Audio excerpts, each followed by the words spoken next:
Kona has always done things a bit differently, and the new Unity might just be their most unconventional bike yet.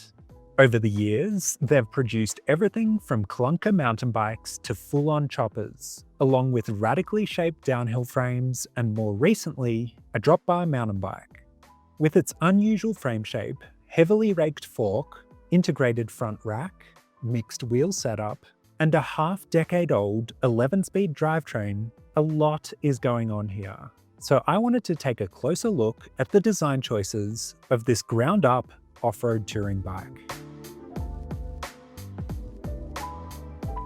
The most noticeable thing about the steel Unity frame is its cavernous front triangle. It's so large that you can literally climb through it. A deeply curved down tube paired with a relatively long head tube creates a frame that's clearly designed for maximum frame bag storage. That's a contrast to most modern hardtails, which are now designed around longer travel suspension forks and long dropper posts. Those trends shrink the available space inside the main triangle, often leaving riders with surprisingly limited room for gear. And that's a bit of a missed opportunity, because the frame triangle is arguably the best place to carry weight. Keeping mass low and centered has very little impact on bike handling, and that's exactly what you want on a loaded bike. Kona has also included multiple mounting points inside the triangle, making it easier to secure a custom frame pack without relying heavily on straps. The result is a cleaner looking setup that's kinder to your paint. The integrated front rack is one of the Unity's great features. Because it's mounted to the frame rather than the fork or handlebars, your steering stays completely independent of whatever weight you're carrying on it. That makes the steering feel light and predictable, plus you don't get that sluggish side-to-side flop at low speeds that often come from bar-mounted bags. This concept is well established in the folding and cargo bike world, and we've seen it previously on bikepacking bikes like the Trek 1120. Modern front racks with luggage perched above the wheel are a bit of a pet peeve of mine.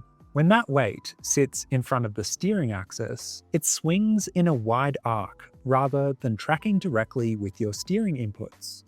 This results in heavier, floppier steering, especially at low speeds. And at higher speeds, having the weight too far forward can even trigger speed wobbles, as the front wheel is more likely to suddenly veer when disturbed. By fixing the rack to the frame, Kona has sidestepped this issue entirely. You can also say goodbye to crushed cables from handlebar bags, along with bags sagging into the front tyre.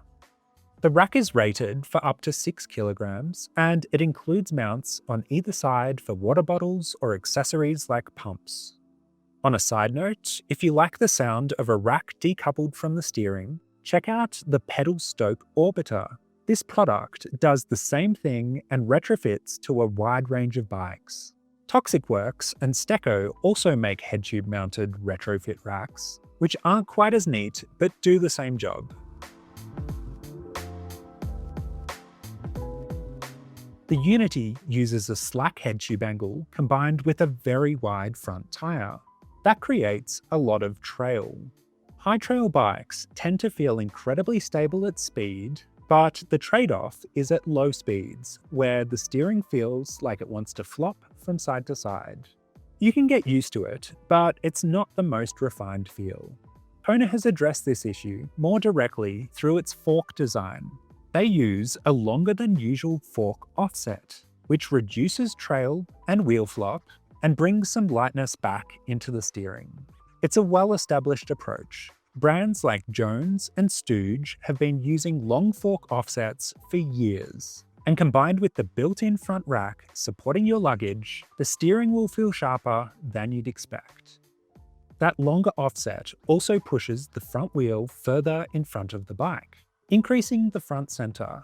In practical terms, that gives you a larger endo angle, making it less likely that you'll pitch over the bars on steep descents. Considering the added weight of front luggage, which naturally wants to rotate you forward, longer front centers are a welcome addition off-road. You'll also notice that the rear wheel is smaller than the front, a setup commonly referred to as a mullet. On most mountain bikes, this configuration is used to improve clearance on steep descents, reducing the chance of the rear tyre buzzing on your backside, while also making the bike feel a bit more playful and easier to lift over obstacles. But the rigid Unity isn't really aimed at aggressive trail riding. So what's the thinking here? If you're running both a dropper post and seat pack, you'll often find the bag fouls on a 29-inch rear wheel, especially on smaller frames. Switching to a smaller rear wheel creates the clearance needed for both to work properly. It also opens up the option of fitting a lower mounted rear rack, with a dry bag on top. That said, I suspect a 29-inch rear wheel could have easily fit in the large and extra large frame sizes, where clearance is less of a concern. Personally, I would have preferred to see that option offered. You might think that using a smaller rear wheel cuts the angle of attack advantage over obstacles by half. But in reality, the penalty is much smaller. And here's why.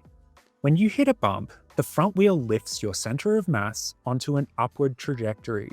By the time your rear wheel arrives, a fraction of a second later, your mass is already elevated, so the wheel doesn't have to lift your weight from ground level, reducing the importance of rear wheel diameter. As a bonus, smaller rear wheels are typically a bit stronger and lighter, which isn't a bad thing for a loaded bike. And in case you were wondering, your spare 27.5-inch tube will fit into the front 29-inch wheel just fine. When it comes to tyres, it turns out that plus tyres aren't dead. These 3-inch tyres offer a huge amount of air volume, which translates into extra comfort on a rigid bike. You can also run very low pressures for soft terrain like sand or snow, dramatically improving traction and float. And despite how they look, plus tyres aren't necessarily slow. In fact, they can be surprisingly efficient. After years of riding Schwalbe G1s on a rigid touring setup, I found they offer the sweet spot of comfort, grip, and rolling speed. If you're interested in bikepacking bikes like the Kona Unity, you will like my Bikepacking Bike Buyer's Guide. It will teach you everything you need to know about the bikes, as well as how to compare the 380 different models at the back of the book. The best bit is that it's updated yearly for free, so you'll always have the latest copy. To help winch you up steep climbs, Kona has spec'd a 28-tooth front chainring. That drops the gearing by roughly 10% compared to most mountain bikes. That's exactly what you want when you're hauling a loaded bike up long and steep gradients. And if that's still not low enough, Raceface also offers chainrings as small as 24 teeth. The trade-off is that these smaller options are aluminium rather than the more durable steel found on the stock ring. Speaking of which, long-distance bikes should have long-lasting drivetrains. Nobody wants to burn through chains and cassettes halfway through a trip. That's why it makes sense that Kona has gone with the Shimano LinkGlide components. If you're not familiar, LinkGlide is Shimano's high durability drivetrain standard, originally developed to handle the added torque and wear demands of e-bikes. To achieve this, it uses thicker, more square profile teeth with wider spacing between them. Shimano claims up to 3 times the wear life. And should you wax the chain, the data suggests drivetrain longevity can increase significantly again, potentially doubling overall lifespan on top of that. Interestingly, the Unity sticks with an older derailleur model.